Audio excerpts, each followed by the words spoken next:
My name is Sophie, and the day my family handed my wedding fund to my sister felt like they'd ripped my heart out and laughed while it bled. I was 28, sitting at our old oak dining table, the one where we'd carved our initials as kids, when my mother slid an envelope across to me.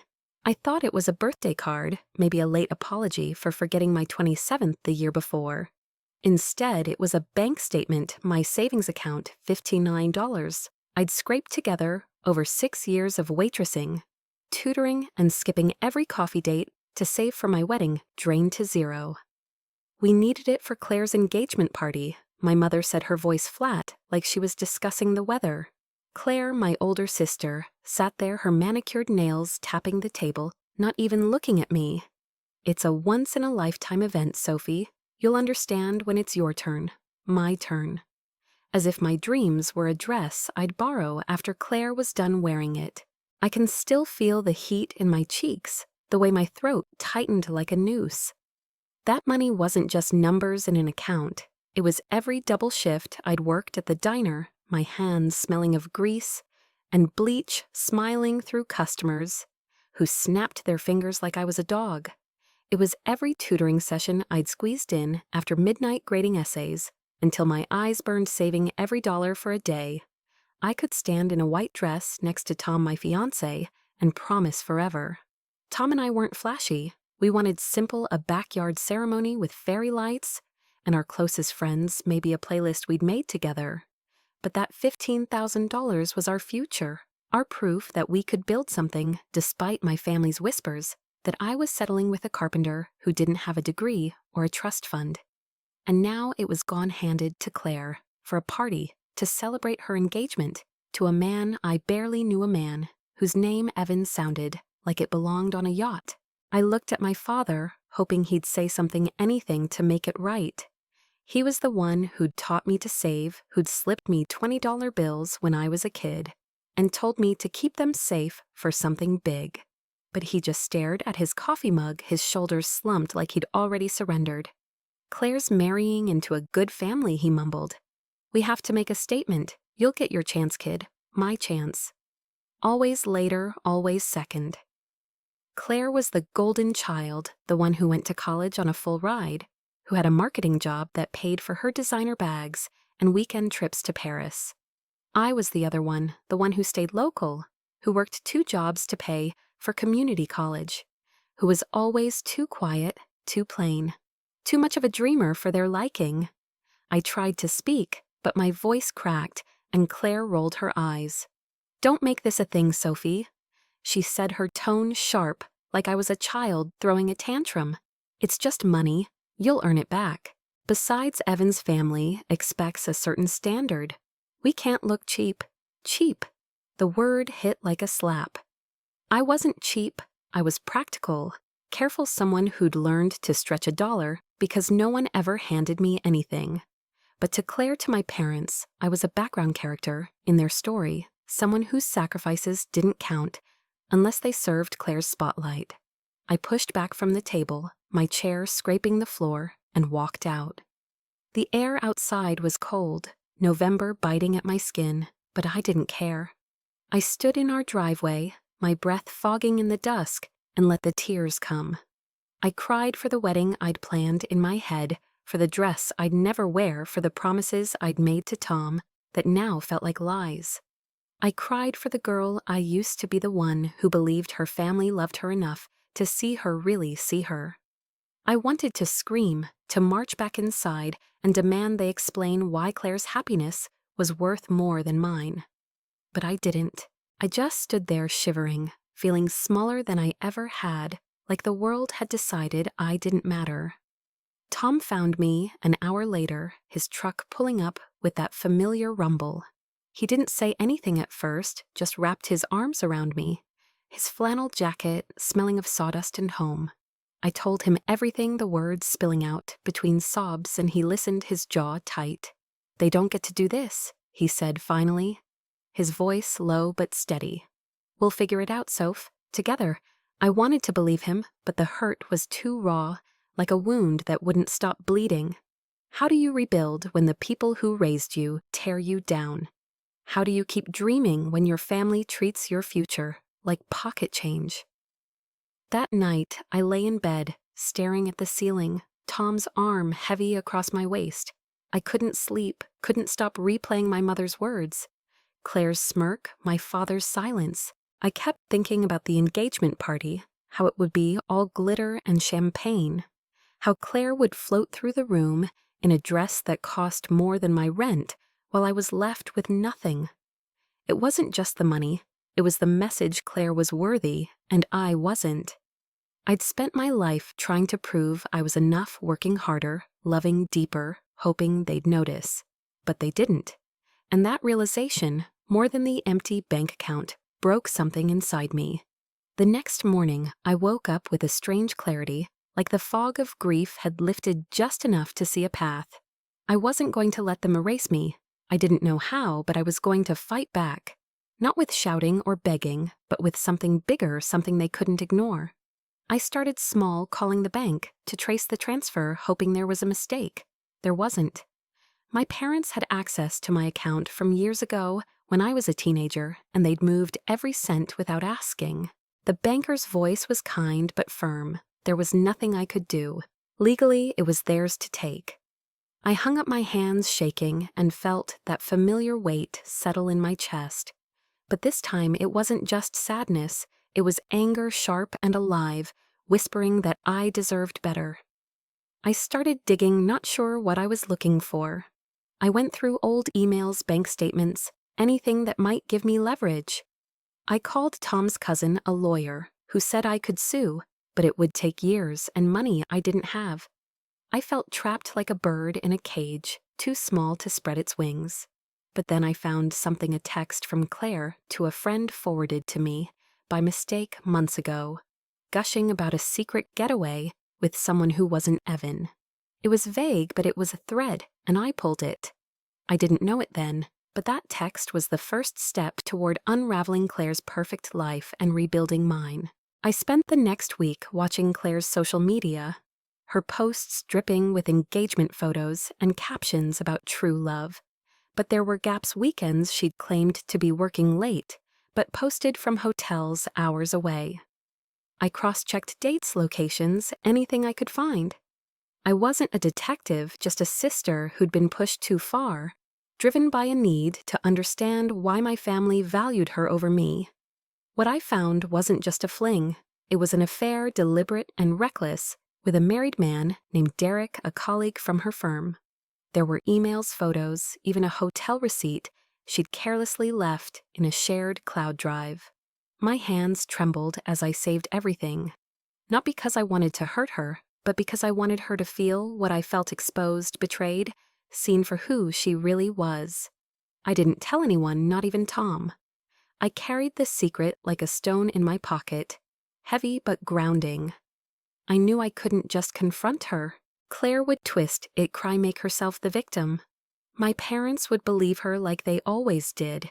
No, I needed something undeniable, something public, something that would force them to see the truth.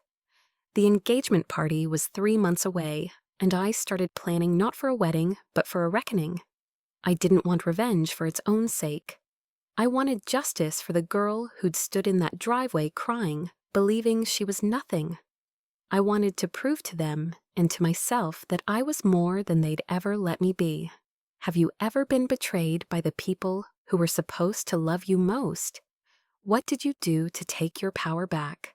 I'll tell you what I did, but it wasn't easy, and it wasn't pretty. It started with a broken heart and ended with a room full of shocked faces, and I'm still learning what it means to rise from that kind of pain. The weeks after my family stole my wedding fund felt like walking through quicksand, every step heavy, every breath a fight to keep going. I'd wake up each morning with a pit in my stomach, the kind that makes you wonder if you're still you or if the hurt has carved out something essential and left a stranger in its place. I'd see Claire's engagement posts online, her ring sparkling under chandelier light, her smile wide enough to fool anyone who didn't know her, and I'd feel that anger spark again, not loud or reckless, but quiet like an ember waiting for kindling. I didn't tell Tom about the affair I'd uncovered not yet. I wasn't sure why. Maybe I was afraid he'd talk me out of what I was planning. Or maybe I needed to hold that secret close like a shield until I knew what to do with it. All I knew was that I couldn't let my family's betrayal define me. I had to find a way to rebuild, not just for me, but for the life Tom and I wanted, the one they'd tried to take. I went back to work at the diner, plastering on a smile. For customers who didn't notice my red-rimmed eyes, the routine was numbing, pouring coffee, wiping counters, pocketing tips that barely covered rent. But it gave me space to think. I'd always been good at fading into the background, listening more than I spoke, noticing things others missed. It's how I'd caught Claire's slip-up in that text, how I'd pieced together her affair from scraps of digital evidence. But now I needed to turn that skill inward, to notice myself, to figure out who I was without my family's approval. It sounds simple, but when you've spent your life trying to please people who never see you, it's like learning to walk again. One slow afternoon at the diner, I met Lena. She was a regular, a woman in her late 50s, with silver hair tied in a loose bun and eyes that seemed to see right through you. She'd sit at the counter with a coffee and a notebook sketching designs for jewelry she sold at local markets. I'd always admired her quiet confidence, the way she carried herself, like she didn't need anyone's permission to exist. That day, she noticed me staring at my phone, scrolling through Claire's latest post, a teaser for her engagement party venue, some fancy vineyard with ivy-covered walls. I must have looked wrecked, because Lena set her pencil down and said, "You okay, Sophie? You look like you're carrying the world." I don't know why I opened up to her. Maybe it was her voice, warm but firm. Or maybe I just needed someone to listen. I told her everything, not the affair, but the wedding fund. My family's dismissal, the way they'd made me feel like a ghost in my own life. She listened without interrupting, her hands folded around her mug, and when I finished, she didn't offer pity. Instead, she said, "You're not invisible, Sophie. You're just surrounded by people too blind to see you. But you can change that. Start small. Build something they can't ignore." Her words stuck with me, not because they were profound, but because they were practical, like a map I could actually follow. Lena became my lifeline. She'd come to the diner a few times a week, and we'd talk during my breaks. Her stories of starting over after a messy divorce, making my own pain feel less lonely. She told me about her jewelry business, how she'd turned a hobby into a brand by selling online, building a website, learning to market herself. "It's not about money," she said once, her eyes bright. "It's about claiming your space, showing the world you're here." I started to wonder if I could do that, claim my space, not just to spite my family, but to prove to myself I was worth something. I didn't have a grand plan, but I started small, like Lena suggested. I'd always loved photography, capturing moments on my old Canon sunsets over the lake. Tom laughing with sawdust in his hair, kids playing in the park. It was a hobby, something I did to escape, but Lena saw one of my photos on my phone and insisted I could sell them. "People pay for authenticity," she said. "Your work has heart." I was skeptical, but I set up an online portfolio, posting my photos on a free site, pricing them low.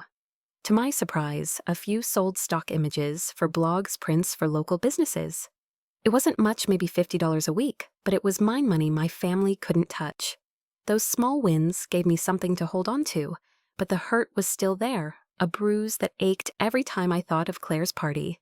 I kept digging into her affair, not obsessively, but methodically, like assembling a puzzle. I found more evidence, text exchanges on a burner app she thought was private. A photo of her and Derek at a bar, his arm around her, like she was his. I saved everything, not sure how I'd use it, but knowing it was power, a way to balance the scales. I didn't want to be cruel, but I couldn't let her glide through life unscathed. Not after she'd taken my future and smirked while doing it. At home, Tom noticed I was different, quieter, but more focused. He didn't push, but one night, as we sat on our sagging couch eating takeout, he took my hand and said, "You're stronger than you think, Soph. Whatever you're planning, I'm with you. His faith in me was a tether keeping me from sinking into despair. I told him about the photography, the sales, Lena's advice, and he grinned, his eyes crinkling. "That's my girl," he said. "You're gonna show 'em all." I wanted to tell him about Claire's affair, but I held back. I needed to do this on my own, not because I didn't trust him, but because I needed to prove I could stand up for myself. The engagement party was 6 weeks away, and I started preparing not just for the confrontation, but for the life I wanted after. I took on extra shifts at the diner, funneling every tip into a new savings account, one my parents couldn't access. I spent my nights editing photos, learning Photoshop from free tutorials, building a social media page for my work. I called it Sophie's Lens, a name that felt like a declaration. A few local bloggers shared my posts, and my followers grew 100, then 500, then 1,000 more. People commented, saying my photos made them feel something, and for the first time I felt seen, not by my family, but by strangers who didn't owe me anything. But the closer the party got, the heavier the secret weighed. I'd lie awake, imagining Claire's face when I exposed her, my parents' shock, the room's silence. I didn't want to destroy her, not really, but I wanted her to feel what I'd felt, small, exposed, forced to face the truth. I started scripting what I'd say, how I'd present the evidence. I considered a USB drive with a slideshow projected during her speech or a printed packet handed to Evan's family. Every option felt too small, too easy to dismiss. I needed something undeniable, something that would make her perfect world crack in front of everyone she cared about. Lena noticed my intensity one day as I scribbled ideas on a napkin during my break. "Be careful, Sophie," she said, her voice gentle but firm. "Anger can build you up, but it can also burn you down. Make sure this is about you, not just them." Her words made me pause. Was I doing this for justice or for revenge? I wasn't sure anymore, but I couldn't stop. The party was a ticking clock, and I was running out of time to decide who I wanted to be when the music stopped. I started reaching out to people who might help. I contacted a friend from high school, Mia, who worked as a tech assistant at the Vineyard venue. She agreed to help me access the AV system, no questions asked, when I told her I needed to make a statement. I didn't tell her the details, but her knowing smile said she understood. I also tracked down Derek's wife, a woman named Rachel, through social media. I didn't message her, not yet, but I knew she'd be my ace if I needed her. The plan was taking shape, but it felt like walking a tightrope, one wrong step, and I'd lose everything. By the end of those weeks, I was exhausted, but alive, fueled by a purpose I hadn't felt before. I wasn't the girl who'd cried in the driveway anymore. I was someone new, someone who could fight, who could create, who could demand to be seen. But I was also scared, because once I pulled the trigger, there'd be no going back. I'd be burning bridges, maybe forever. Was I ready to lose my family, even if they'd never really been mine? I didn't know. But I knew I couldn't stay silent. Have you ever had to choose between staying quiet and speaking a truth that might break everything? What gave you the courage to decide? The days blurred into a rhythm of work planning and quiet moments where I'd stare at my laptop, the folder labeled Claire glowing on the screen like a warning. It held everything: screenshots of her texts with Derek, the hotel receipt, a blurry photo of them at a bar, his hand low on her back. I'd open it sometimes, not to gloat, but to remind myself why I was doing this. It wasn't just about the money anymore, though that wound still stung. It was about the years I'd spent shrinking myself, apologizing for existing, believing I was less because my family treated me like I was. Every time I doubted myself, I'd think of Claire's smirk that day at the dining table, the way she'd said cheap, like it was my name and my resolve would harden. I wasn't going to let her rewrite my story. Work at the diner kept me grounded, the clatter of plates and hum of conversation a tether to normalcy. I'd pour coffee smile at regulars and pocket tips, each dollar a step toward a new dream. My photography was picking up too. Sophie's Lens had grown to 2,000 followers, and I was selling prints, almost daily portraits of strangers' landscapes, that felt like secrets moments I'd captured when the world felt kind. A local cafe even asked to display my work, offering me a small exhibit in exchange for a cut of sales. It wasn't a fortune, but it was proof I could build something without my family's help, something they couldn't take away. Lena was my cheerleader, showing up at the diner with sketches and stories that made me laugh, pulling me out of my head. One afternoon, as I wiped down the counter, she slid a necklace across to me, a delicate silver chain with a tiny camera pendant, one of her designs. "For you," she said, her eyes soft, "a reminder that you see the world differently, and that's your strength." I slipped it on the weight of it against my collarbone, grounding me like a promise I'd made to myself. Lena didn't know about Claire's affair, but she sensed I was carrying something heavy. "Whatever you're fighting for," she said, "make sure it's worth your heart." I nodded, but I wasn't sure if my plan was worth my heart, or if it was just the only way I knew to heal it. At home, Tom was my rock, even when I kept him at arm's length. He'd come home from the workshop, his hands rough from sanding wood, and pull me into a hug that smelled of pine and safety. I'd started telling him more about Sophie's lens, showing him the comments from strangers who said my photos made them feel less alone. He'd grin proud in a way my family never was, and say, "You're unstoppable, Soph, always have been." But I hadn't told him about the affair or my plan for the engagement party, now just 4 weeks away. I wanted to protect him, maybe protect myself, from what it would mean to cross that line. What if he thought I was going too far? What if I was? The fear crept in at night, when the apartment was quiet except for Tom's soft snores. I'd lie there imagining the party, Claire, in a glittering gown, my parents toasting her future Evans family, nodding approvingly. I saw myself walking in the room, falling silent, my evidence projected for all to see. But then I'd imagine their faces, not just shocked but hurt, accusing, painting me as the villain. What if I was wrong? What if exposing Claire didn't fix anything, just left me more alone? I'd touch the camera pendant, tracing its edges, and tell myself I wasn't doing this to destroy her. I was doing it to save myself, to prove I deserved to be seen. I kept building my plan piece by piece. Mia, my high school friend at the Vineyard, confirmed she could get me into the AV room during the party. "I owe you," she said, her voice warm with nostalgia. We'd been close as teens, before life pulled us apart, and she didn't ask for details, just trusted I had a reason. I also reached out to Rachel, Derek's wife, sending a careful message that didn't reveal too much. "I have information about your husband," I wrote. "It's important." "Can we talk?" she replied within hours, her tone sharp but curious. We met at a coffee shop an hour away, where no one would recognize us. Rachel was in her late 30s with tired eyes and a wedding ring. She twisted nervously. I told her about Claire and Derek, showing her just enough evidence to prove it wasn't a lie. She didn't cry, just nodded her jaw tight. "I suspected," she said, "but I needed this. Thank you." I asked if she'd come to the party not to confront, but to be there a silent witness. She agreed, and I felt a strange relief, like I wasn't carrying the truth alone anymore. Back home, I worked on Sophie's lens, with a focus I hadn't known I had.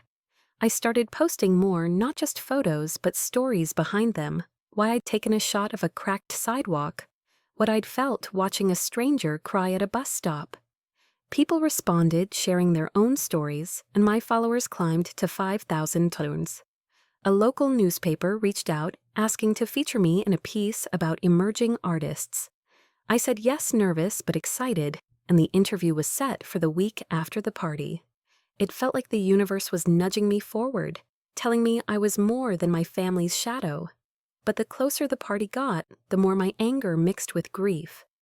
I'd see my parents' car in town and feel a pang remembering how my dad used to lift me onto his shoulders at fairs, how my mom once braided my hair for a school dance. They weren't monsters, just flawed, caught in Claire's orbit like I'd been. I wondered if they'd ever loved me the way I needed, or if I'd just been a placeholder until Claire shone brighter. I didn't want to hate them, but I couldn't forgive them, not yet. The wedding fund wasn't just money, it was trust. and they'd shattered it without a second thought. I started preparing for the party like it was a performance. I bought a dress, nothing flashy, just a simple black sheath that made me feel strong, like I could walk into a room and not flinch. I practiced what I'd say, not a speech, but a few lines to cut through the noise. I wanted Claire to know it wasn't about revenge, but about truth, about making her face the choices she'd made. I burned the evidence onto a USB drive, labeled it Truth, and tucked it into my purse where it sat like a loaded gun. Mia sent me the AV system's layout, and I memorized it, picturing the moment I'd plug in the drive, the screen flickering to life with Claire's secrets. Lena sensed the shift in me, the way I moved with purpose. One day, as we sat outside the diner, she took my hand. "You're ready for something big, aren't you?" she said, not a question. I knotted my throat tight. "Just don't lose yourself in it," she added. "You're more than their mistakes." I wanted to believe her, but part of me was already gone, consumed by the need to be heard. I wasn't just fighting for me anymore. I was fighting for every time I'd been told I wasn't enough, every time I'd swallowed my pain to keep the peace. Tom caught me practicing my lines one night, standing in front of our bathroom mirror, my voice steady, but my hands shaking. He leaned against the doorframe, his eyes soft. "You don't have to tell me what's going on," he said, "but I know you're carrying something heavy. Let me help." I wanted to spill everything, but I just hugged him, my face pressed against his chest. "I will, I promised. After." He didn't push, just held me, and I felt a strength I hadn't known I needed. The party was 2 weeks away, and I was ready, or as ready as I'd ever be. I'd built something Sophie's lens, a small but growing piece of myself, and I'd found allies in Lena, Mia, even Rachel. But I was still scared, not of failing, but of winning, of what it would mean. To stand in that room and watch my sister's world crumble. I didn't want to be cruel, but I needed to be seen, to make them understand what they'd done. I touched the camera pendant, its edges worn from my fingers, and told myself this was my story, now not theirs. Have you ever stood at the edge of a choice that could change everything? What made you take that step? The engagement party was 10 days away, and I felt like I was living 2 lives.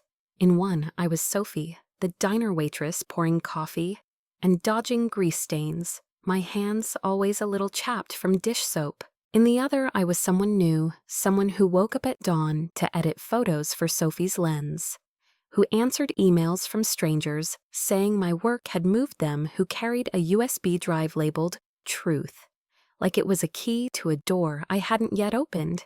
The split was exhausting, but it was also exhilarating, like I was finally stepping into a version of myself I'd kept locked away. I wasn't just surviving anymore. I was building, creating, claiming a space my family couldn't touch. But the weight of what I was about to do at Claire's party never left me. It was a shadow, following me through every smile, every photo I posted, every quiet moment with Tom. Sophie's lens was growing faster than I'd expected. The local newspaper interview happened a week before the party in a small office that smelled of ink and old coffee.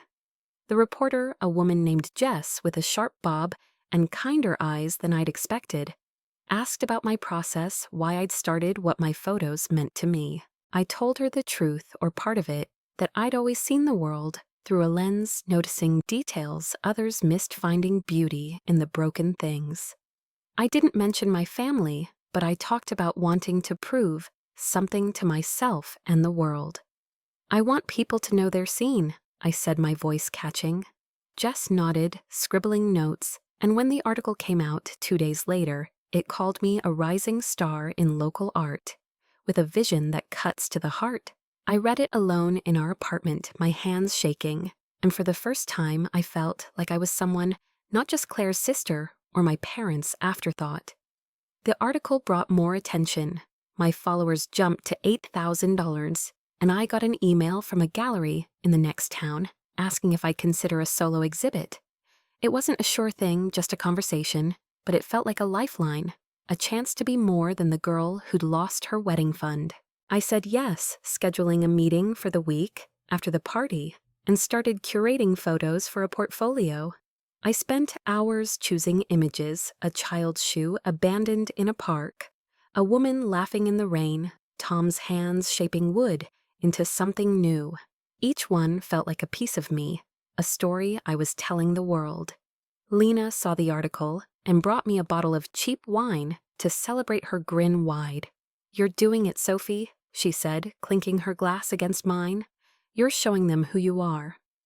I smiled, but inside, I was thinking of the party, of the moment I'd show Claire who she was. Planning the confrontation consumed me.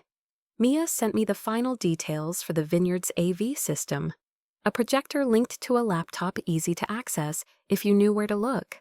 I tested the USB drive at home, watching the slideshow I'd made Claire's texts with Derek, the hotel receipt, the photo of them together, all set to a soft instrumental track that felt like a heartbeat.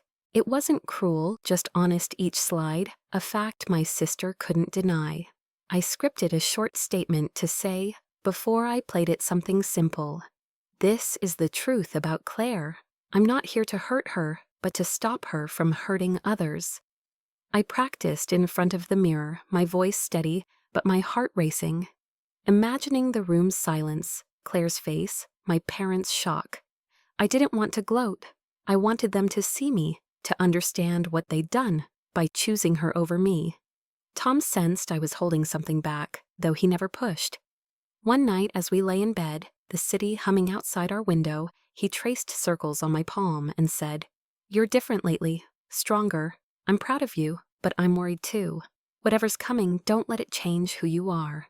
His words hit hard because I wasn't sure who I was anymore. Was I the Sophie who loved deeply, who forgave easily, or the one who'd spent weeks plotting to unravel her sister's life?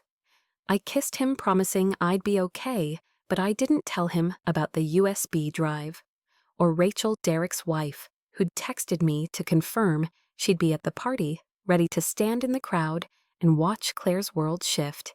I needed to do this alone, not because I didn't trust Tom, but because it was my fight, my wound, my victory.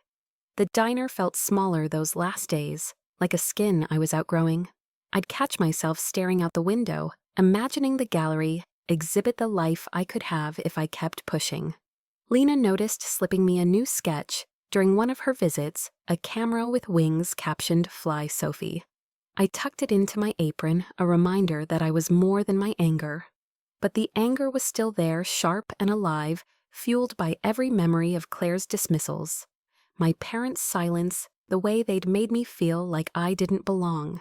I'd see Claire's post-stress fittings, party teasers, her laughing with Evan like she was untouchable, and I'd grip the USB drive in my pocket, its edges digging into my palm. I wasn't going to let her win, not this time. The night before the party, I couldn't sleep. I sat on our balcony wrapped in Tom's old hoodie, the city lights blurring through my tears. I thought about my parents, how they'd raised me to be kind, to work hard, but never taught me how to fight for myself. I thought about Claire, how she'd always been the sun, pulling everyone into her orbit, leaving me in the dark. I wondered if she'd ever loved me, or if I'd just been a prop in her story. The camera pendant hung heavy around my neck, and I held it, whispering to myself that I was enough, that I'd always been enough. I didn't know if I believed it, but I said it anyway, hoping the words would sink in. The morning of the party, I woke early, my stomach churning. I put on the black dress, simple but elegant, and did my makeup with care, not to impress, but to feel like I belonged in my own skin. Tom watched me from the doorway, his eyes soft but worried. "You look beautiful," he said, and then quieter. "Be careful, Soph." I nodded, hugging him longer than usual, his warmth grounding me. I didn't tell him where I was going, just said I had an event and would be home late. He didn't ask, but his hand lingered on mine, like he knew I was walking into a storm. I drove to the vineyard alone, the USB drive in my purse. Rachel's text confirming she'd arrived burning in my mind. The venue was stunning, rolling hills, fairy lights strung across stone arches, the air thick with the scent of grapes and money. Guests were already arriving, their laughter floating through the dusk. I parked far enough to stay unnoticed, slipping in through a side entrance Mia had shown me. She met me in the AV room, her face a mix of excitement and nerves. "You sure about this?" she asked, handing me the projector remote. I nodded, my throat tight. "I have to be," I said. She squeezed my arm and left, promising to signal when Claire's speech started. I stood in the shadows, watching the party unfold. Claire was radiant, her gown shimmering as she moved through the crowd. Evan at her side, my parents beaming like they'd won the lottery. I felt a pang, not jealousy, but grief for the family. I'd wanted the one that didn't exist. I clutched the USB drive, my heart pounding, and waited for Mia's signal. The room was alive with clinking glasses and chatter, but I was separate, a ghost in their celebration, ready to become something else. I wasn't sure if I was about to destroy everything or save myself, but I knew there was no turning back. The Vineyard's ballroom glowed with a warmth that felt like a lie, all soft lights and clinking champagne glasses, as if the world inside was perfect and untouchable. I stood in the AV room, a small, dim space that smelled of dust and electronics. My fingers wrapped around the USB drive like it was a lifeline. Through the cracked door, I could see the crowd, Claire, gliding between guests in her silver gown. Her laughter sharp, and practiced Evan at her side, his smile polished but distant. My parents were there too, my mother in a navy dress that screamed money. My father nodding at Evan's parents like he was auditioning for their approval. I felt like an outsider peering into a life that had never been mine, a life where I was always the extra, the one they forgot to invite. The camera pendant hung heavy against my chest, and I touched it, grounding myself, reminding myself why I was here. This wasn't about revenge, not anymore. It was about truth, about making them see me, about taking back the space they'd stolen. Mia's signal came, a quick flash of her phone from across the room, her eyes meeting mine through the crowd. Claire was moving toward the stage, a microphone in her hand, her face radiant with the kind of confidence that made people lean in. My heart pounded a drumbeat in my ears as I plugged the USB drive into the laptop, the projector humming to life. The slideshow was ready, each slide a piece of Claire's secret life texts with Derek, the hotel. Receipt, the photo of them tangled together in a way that left no room for excuses. I'd set it to loop, silent but undeniable, and I'd programmed it to start after my voice, after I said what I needed to say. My hands shook as I gripped the remote, my dress suddenly too tight, the air too thick. I wasn't sure if I was ready, but it was too late to turn back.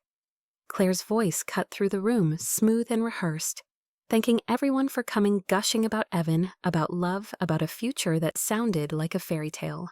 The crowd clapped, their faces soft with admiration, and I felt a surge of anger, not just at her, but at all of them for believing her, for letting her shine while I faded.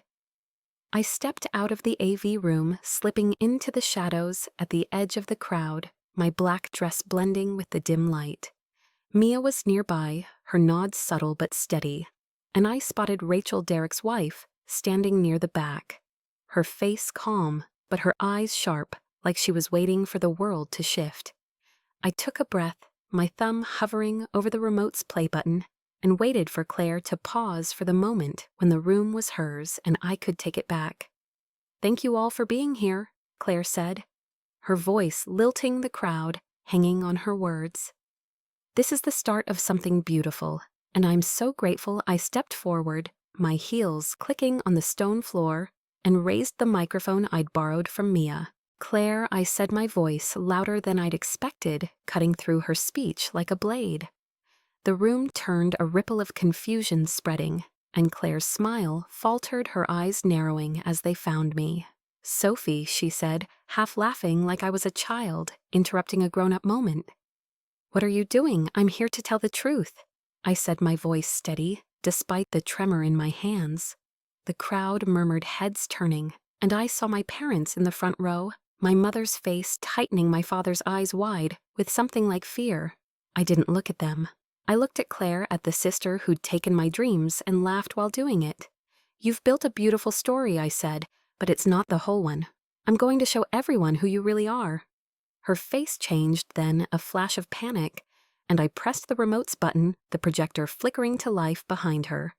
The first slide appeared a screenshot of her text to Derek, "Can't wait to see you tonight. Evan's out of town." The room gasped a collective intake of breath, and Claire froze her microphone, slipping in her hand. The second slide followed the hotel receipt, dated the same weekend she'd told Evan she was at a work conference. Whispers spread sharp and urgent, and I saw Evan's face, his jaw tight, his eyes locked on the screen. The third slide was the photo Claire and Derek in a bar. His arm around her, her smile unmistakable. The crowd erupted, voices rising, and Claire turned to the screen, her face pale, her mouth opening but no words coming out. I didn't stop the slideshow. I let it loop each image, a hammer's, striking her perfect facade. "This is the truth," I said, into the microphone, my voice calm but firm. "You took my wedding fund, Claire. You and Mom and Dad decided my future didn't matter, but I'm not here to beg for it back. I'm here to show you I'm not invisible, not anymore."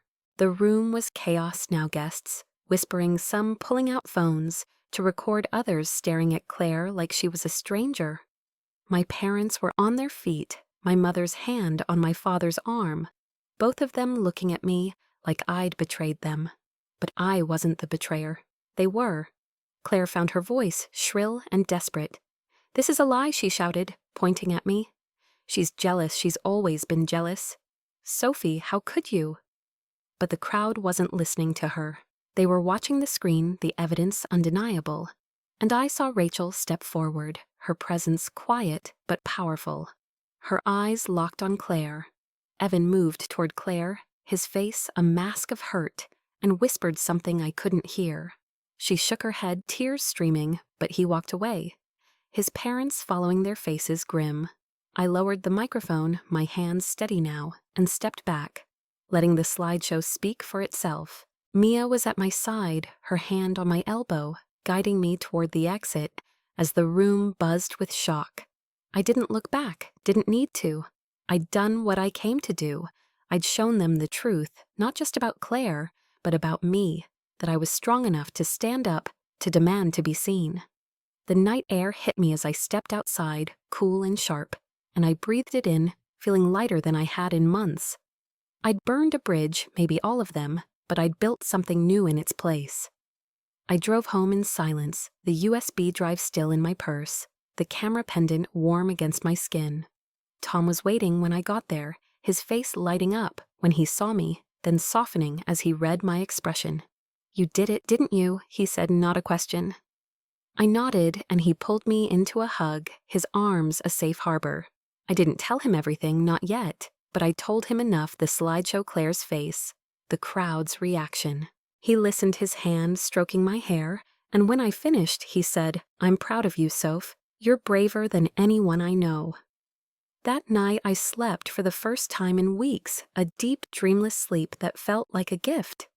When I woke, my phone was buzzing with notifications, texts from Mia, saying the party had imploded, posts tagging Sophie's lens, even a message from the gallery confirming our meeting. The world felt different, not because I'd won, but because I'd chosen myself.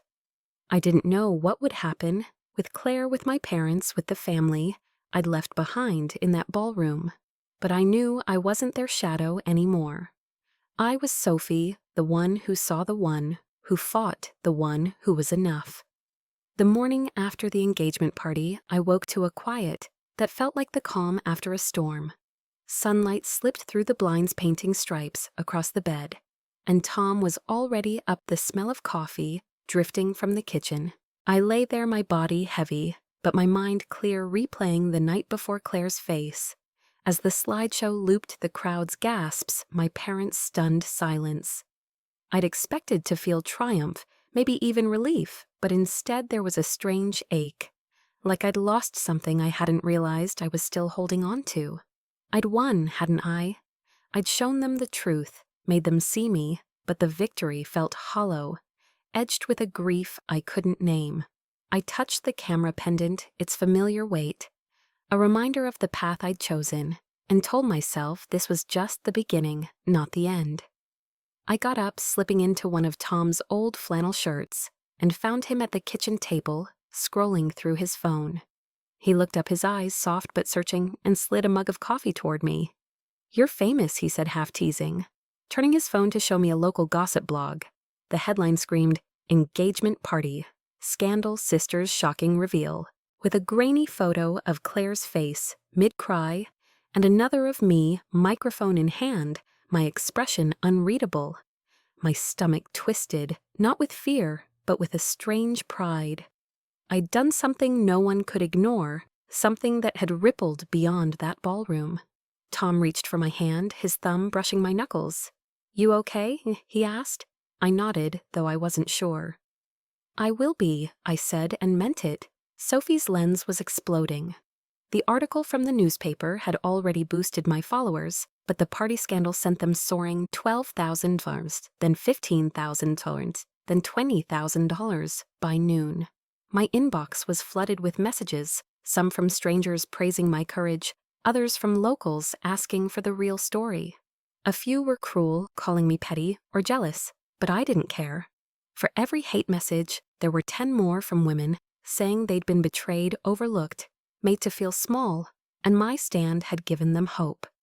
One wrote, "You reminded me I don't have to stay quiet. Thank you." I read it over and over, tears prickling, and realized this wasn't just about me anymore. It was about every woman who'd been told she wasn't enough. I met Lena at the diner that afternoon, needing her steady presence. She was waiting at her usual spot, her notebook open, a new sketch of a pendant, shaped like a flame. When she saw me, she stood and hugged me, her arms strong, despite her slight frame. "You're a force, Sophie," she said, her voice warm.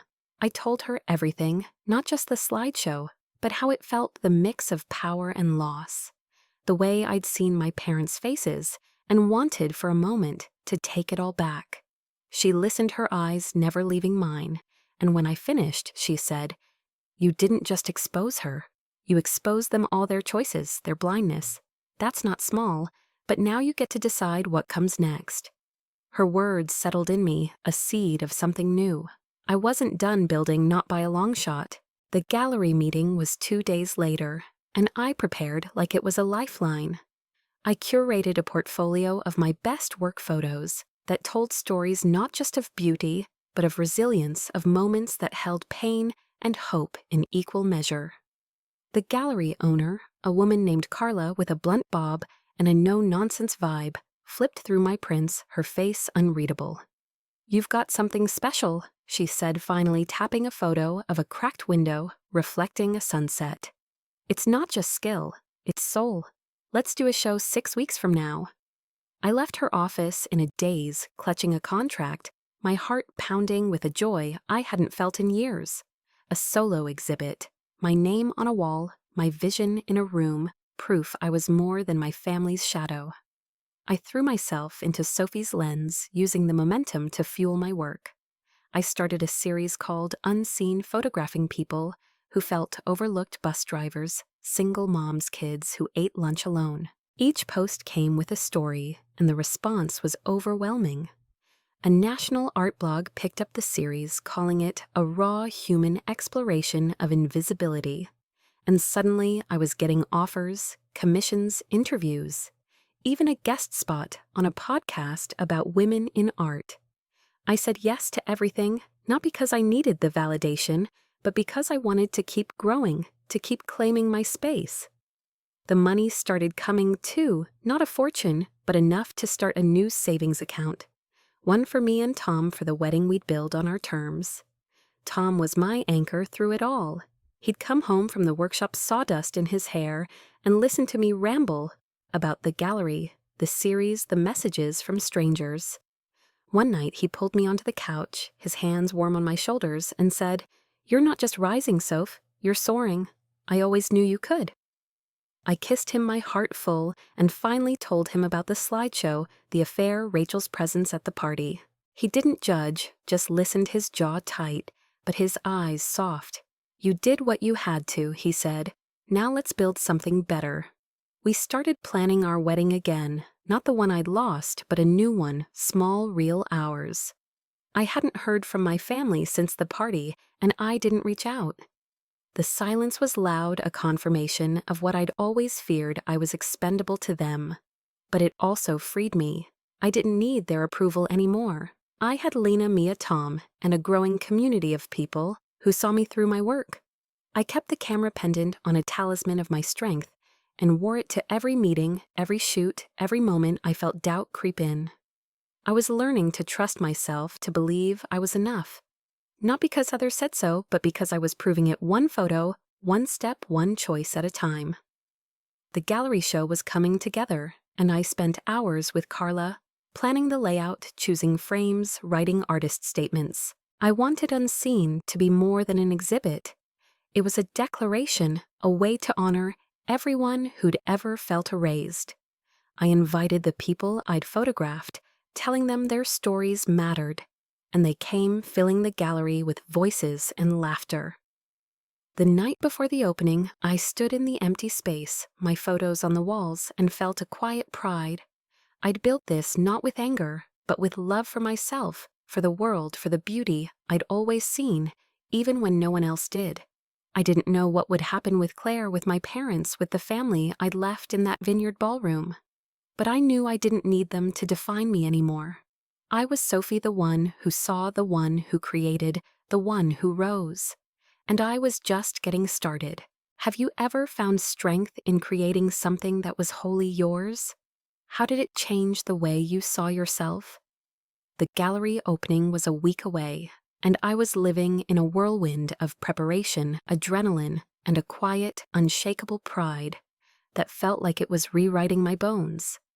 I'd wake up before dawn, my apartment cluttered with prints and notes, the smell of coffee mingling with the faint chemical tang of photo paper. Sophie's lens had become more than a project. It was my voice, my proof that I could create something beautiful from the ashes of my family's betrayal. The Unseen series was everywhere, now shared across art blogs, picked up by a national magazine, even featured in a viral thread on X that called me the photographer giving a voice to the invisible. My followers were nearing 30,000, and every day brought new messages, stories of pain, resilience, hope. I read each one, sometimes crying, sometimes smiling, feeling less alone with every word. I wasn't just Sophie anymore. I was a beacon for others who'd been overlooked, and that responsibility, that connection was worth more than any wedding fund. But the high came with a shadow. I hadn't heard from Claire or my parents since the engagement party, and the silence was a wound that refused to heal. I'd see their faces in my dreams, Claire's panic, my mother's clenched jaw, my father's averted eyes, and wake with a heaviness I couldn't shake.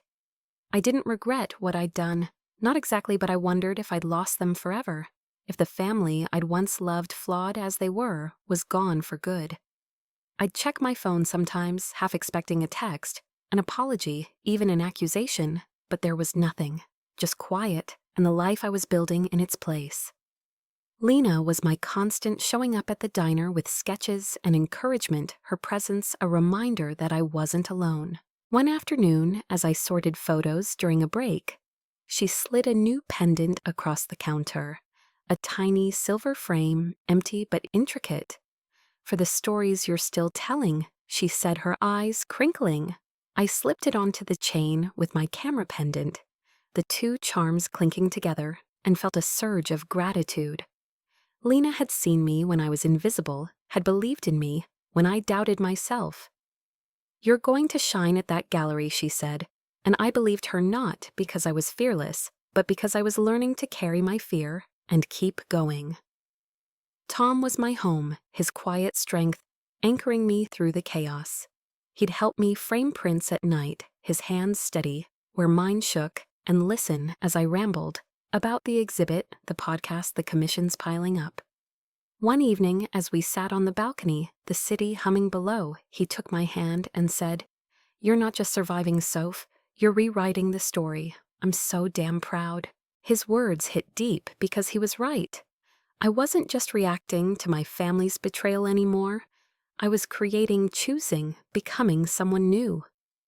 We talked about our wedding again, not the one they'd stolen, but one we'd build ourselves, maybe in a field under the stars with Lena and Mia and the people who saw us for who we were. It felt possible now, not a dream, but a plan. The gallery opening was set to be a public moment, a celebration of Unseen and the stories it held.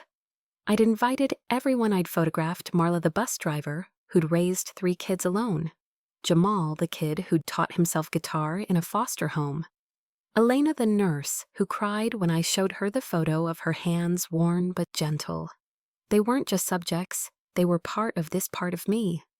Carla, the gallery owner, had turned the event into a spectacle with press invites and a local TV crew covering the rise of a new artistic voice.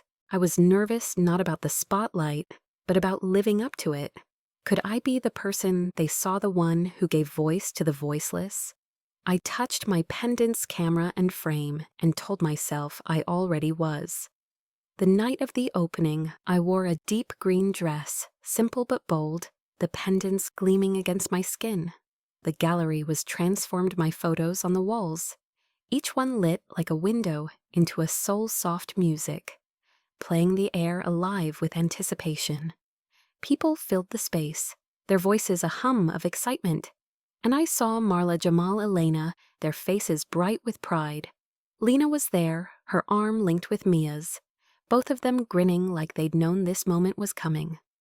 Tom stood by my side, his hand warm in mine, his presence steadying me as Carla introduced me to the crowd. "Sophie's work isn't just art," Carla said, her voice carrying over the room. "It's a call to see the unseen, to honor the stories we overlook. She's not just a photographer, she's a storyteller, a truth teller." The applause was loud, almost overwhelming, and I felt my throat tighten, not with fear but with gratitude. I stepped to the microphone, my voice steady, despite the tears prickling my eyes, and spoke about Unseen, about the people in my photos, about what it meant to feel invisible and choose to be seen. I didn't mention Claire or the party, but I felt their absence a ghost in the room. Then as I finished, I saw them, my parents, standing at the back, their faces pale, their eyes locked on me. My heart stuttered, the room fading for a moment. I hadn't invited them, hadn't even told them about the exhibit, but there they were, unannounced, uninvited. The crowd was still clapping, but I barely heard it. I saw Claire too, just behind them, her face drawn, her eyes red-rimmed, no trace of the glittering confidence she'd worn at the party. For a second, I wanted to run, to hide, to pretend they weren't there, but I didn't. I stood taller, my pendants catching the light, and finished my speech, thanking Lena, Tom, Mia, the people who'd lifted me when my family hadn't. The crowd dispersed to view the photos, and my parents approached Claire, trailing behind. My mother spoke first, her voice low, almost broken. "Sophie, we didn't know. We didn't realize." She gestured at the walls at my work like it was a revelation. My father nodded, his eyes on the floor. "We're proud of you," he said, the words sounding foreign, like he'd never said them before. Claire was silent, her hands twisted together, and when she finally looked at me, I saw something new. Shame, maybe, or regret. "I'm sorry," she whispered, so soft I almost missed it. "I didn't mean to hurt you." I wanted to believe them, to let their words fill the hole they'd left, but I couldn't. "Not yet. You didn't see me," I said, my voice calm but firm. "You chose her over and over, and you took my future because it didn't matter to you. I built this without you. I don't need your pride now." The words hurt to say, but they were true, and saying them felt like shedding a weight I'd carried too long. My mother's eyes filled with tears, my father's shoulders slumped, and Claire looked away, her face crumpling. They didn't argue, didn't defend themselves. They just stood there small, in the face of what I'd become. I turned away, not cruelly, but because I had to. The crowd was waiting, the TV crew wanted a quote, and my people, Lena, Tom, Mia, the ones I'd photographed, were there, their faces bright with love. I walked toward them, my heart full, knowing I'd faced my family and chosen myself. the cameras flashed, the applause rose again, and I felt it, not just victory but peace. I was Sophie, the one who saw, the one who stood, the one who was enough. The gallery opening faded into a blur of faces, voices, and camera flashes. But the moment I faced my parents and Claire lingered sharp and vivid, like a photograph I couldn't unsee. I'd said what I needed to, not out of anger, but out of a clarity that had been building for months. Their apologies, their tears, their sudden pride. They were too late, not because I hated them, but because I'd learned to stand without them. I moved through the crowd, shaking hands, hugging Marla, and Jamal laughing with Lena, and Mia feeling Tom's hand steady on my back. The night was mine, not because I'd exposed Claire, but because I'd built something real. Something that mattered, something no one could take away. Sophie's Lens wasn't just a name anymore. It was a legacy, a promise to see and be seen, and I was only beginning to understand its power. The days after the opening were a whirlwind. The TV segment aired a 3-minute piece that called Unseen a Revelation in contemporary photography, and my followers spiked to $50,000. Commissions poured in, portraits, editorial work, even a request from a nonprofit to document their community projects. I quit the diner not impulsively, but with a quiet certainty that it was time. My boss hugged me, slipping me a free coffee, and saying, "Go change the world, Sophie." I smiled, my pendants, camera, and frame clinking against my chest, and walked out into a life that felt like mine for the first time. I rented a small studio space, nothing fancy, just a room with good light and enough wall to hang my prints. It became my sanctuary, where I'd edit photos, meet clients, or just sit with a coffee and let myself dream. Lena would drop by her sketches, now featuring designs inspired by my work pendants, shaped like shutters rings etched with tiny lenses. She called them Sophie's collection, and we laughed about opening a joint shop someday. Art and jewelry side by side. Mia helped me set up the studio's tech, her tech skills turning my chaotic files into a sleek system, and we'd end our sessions with wine and stories, her loyalty. A reminder that family isn't always blood. Tom and I were planning our wedding again, not with the urgency of before, but with a joy that felt earned. We chose a date, 6 months out, a summer evening, in a meadow near his workshop, with wildflowers and lanterns, and a playlist we'd curate together. I didn't need a grand ceremony or a dress that cost thousands. I needed him, our promises, the people who'd seen us through. I started saving again, not out of fear, but out of hope, every dollar a brick in the life we were building. Tom would tease me, saying, "You're gonna photograph our wedding, aren't you?" And I'd laugh, promising to hire someone else, so I could just be his bride for a day. I didn't hear from my family, and I didn't reach out. The silence was a choice, theirs and mine, and while it hurt, it also freed me. I'd check Claire's social media sometimes, not obsessively, but out of a lingering curiosity. Her posts were sparse now, no more glittering selfies or engagement teasers. I heard through Mia that she and Evan had split, that she'd moved to a smaller apartment, that she was figuring things out. I didn't feel triumph, just a quiet sadness, not for her, but for the sister I'd once hoped she could be. My parents sent one letter, a single page in my mother's neat handwriting, saying they were sorry, that they wanted to talk. I read it, then tucked it into a drawer. I wasn't ready, maybe never would be, but I didn't hate them. I just didn't need them to define me anymore. Unseen became more than an exhibit. The nonprofit I'd worked with asked me to turn it into a traveling show, bringing the photos and stories to community centers across the state. I said yes, not for the exposure, but for the chance to reach more people, to show them their stories mattered. I started a scholarship in the name of the series, a small fund for young artists who felt invisible, using the profits from my prints.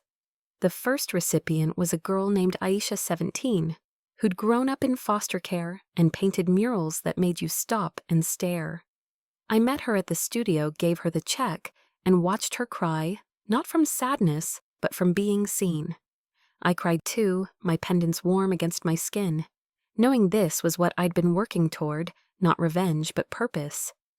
I thought about the engagement party sometimes, not with regret, but with a kind of distance, like it was a chapter in someone else's book. I'd done what I needed to, not to destroy Claire, but to save myself. The USB drive was still in my purse untouched. Since that night, a relic of a fight I no longer needed to wage. I considered destroying it, but kept it instead, not as a weapon, but as a reminder of how far I'd come. I'd been the girl in the driveway, crying, believing she was nothing. Now I was the woman in the studio, creating, living a life that was mine. One evening, as I edited photos in the studio, Tom came by with takeout, his grin lighting up the room. We sat on the floor eating lo mein, straight from the cartons, and he pulled out a small box. Inside was a ring, simple and silver, with a tiny emerald that caught the light.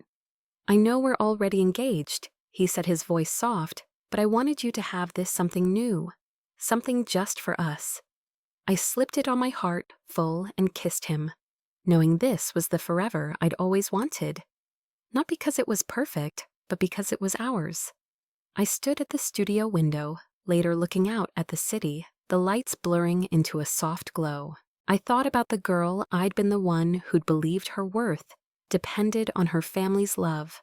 I thought about the woman I was now, the one who'd built a life, from her own hands, her own heart. I didn't need their validation, their apologies, their pride.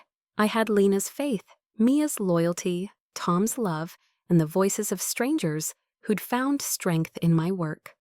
I had myself, and that was enough. I touched my pendant's camera and frame and made a promise, not to anyone else but to me. I'd keep seeing, keep creating, keep telling stories that mattered.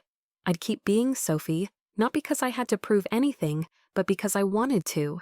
Because this life, this messy, beautiful life, was mine to live.